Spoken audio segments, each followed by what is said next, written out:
Hey, how's it going, guys? This is Collar bringing you an All-Star Skins match. This is not a match that was played many years ago. This is actually a match that was played yesterday between Free and C, the MBC All-Star Skins match. And here we have Free on the left here, old school Protoss player, and we have C on the right, probably one of the top three Terran players right now.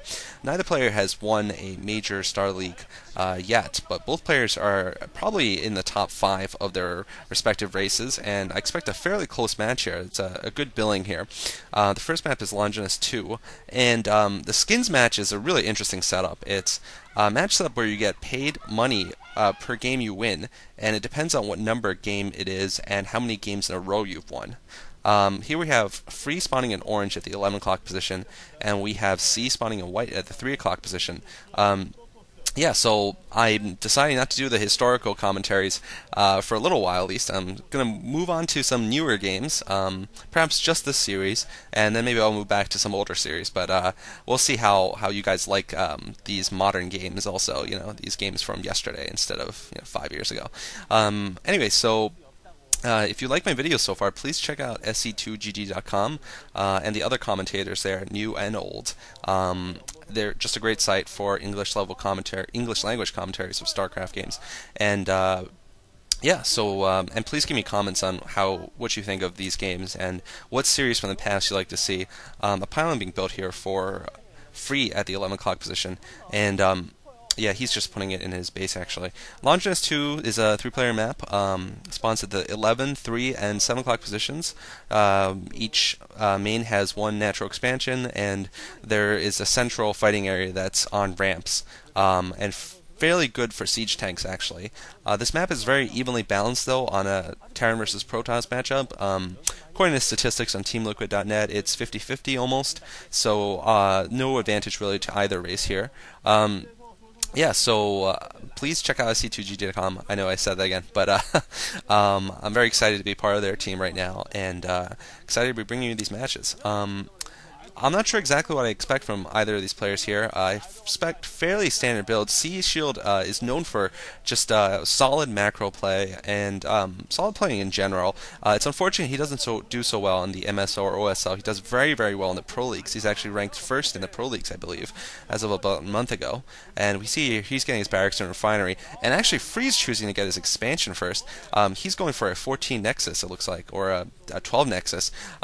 He's not opting to build any gateway before his Nexus here, and we'll see if C can spot this early enough and do something about it.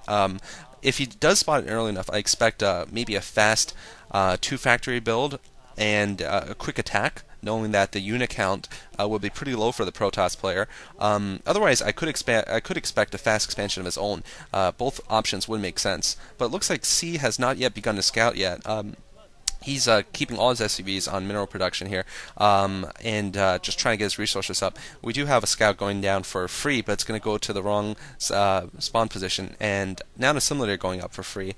Yeah, so please, if you like some of the more, if you like old games but you don't have time to watch a whole series, check out my last 4 games also. They're from the Pimpus Plays list, and they're single games that have one amazing play each, or several per game, and it's a good series, I think, to watch just to get into these older StarCraft games. And of course, if you have time, check out some of the longer ones. I think the best ones I've done so far are probably Boxer versus Yellow and Nada versus Savior. 2 Marines out for C here, and I think Free actually made 3 gateways in his base, so he's going to be getting his production on fairly quickly. Actually, 3 Marines for C here, so C could be going for a rush. We have a machine shop going on his first factory here. He might be going for a tank and Marine rush here, getting his first tank out and then going for a rush with his Marines. This might work well against Free, who doesn't have many units on the ground right now. He does have 3 gateways producing, and he has 1 zealot here, a pylon being built in the choke, and I have seen, actually it's 2 gateways and a Cybernetics core. Yeah, so I have seen pylons being used by Protoss to block that choke point, and quite effectively against incoming Terran units, really create a tight choke there. 5 Marines out for C, and usually when you see a Terran player make this many Marines, usually he's going to rush. There's no reason to build this many to defend against a Zealot rush when it's clearly not coming, and Marines aren't good against Dragoons in any quantity. So he definitely will be moving out, I'm guessing, once his first tank comes out of the factory.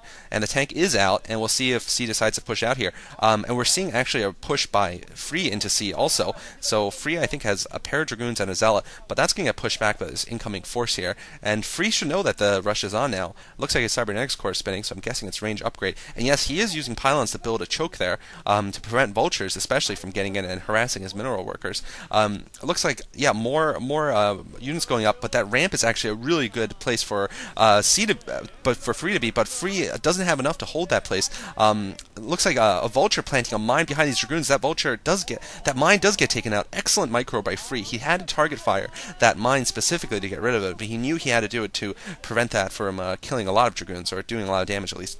4 Dragoons versus 5 Marines and a tank. It's fairly evenly balanced. I think the advantage is actually towards Free here. I don't think that C will be able to push in too much. He is pounding on one of these pylons here, and he might take down one of these pylons at least. More Zealot coming in the mix here. He's keeping the Marines busy, and the Marines are getting picked off here, so the tank's going to be all alone very soon, and the tank will have to retreat.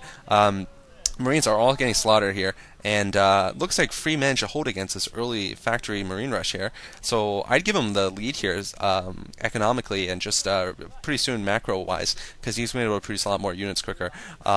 It looks like another factory going up for C there, and C, the first upgrade he did was Spider Mine, so I'm wondering if he's going to get Siege Mode next. That's probably the most likely guess. And now the factories are getting produced for Free. It looks like four factories and a robotics facility actually for Free. So Free, I'm guessing going for an observatory and observers to deal with the mines, but we'll see if he decides to go for a Reaver also. You know, if you watch some of these older games, the last game that I did was it was Poussin versus Firebat Hero, and it was one of the Pimpus Plays games, and that showed really excellent Reaver and Shuttle micro on this map in the same matchup, Protoss versus Terran, and really coming back from way behind. Poussin used shuttles and Reavers to come behind when Terran had siege tanks all around his base. He had already lost his first expansion as natural, and Terran was at 2 bases versus 1 against Protoss, but using just shuttles and Reavers and some Zealot drops, he managed to defeat the Terran force and actually win at the end.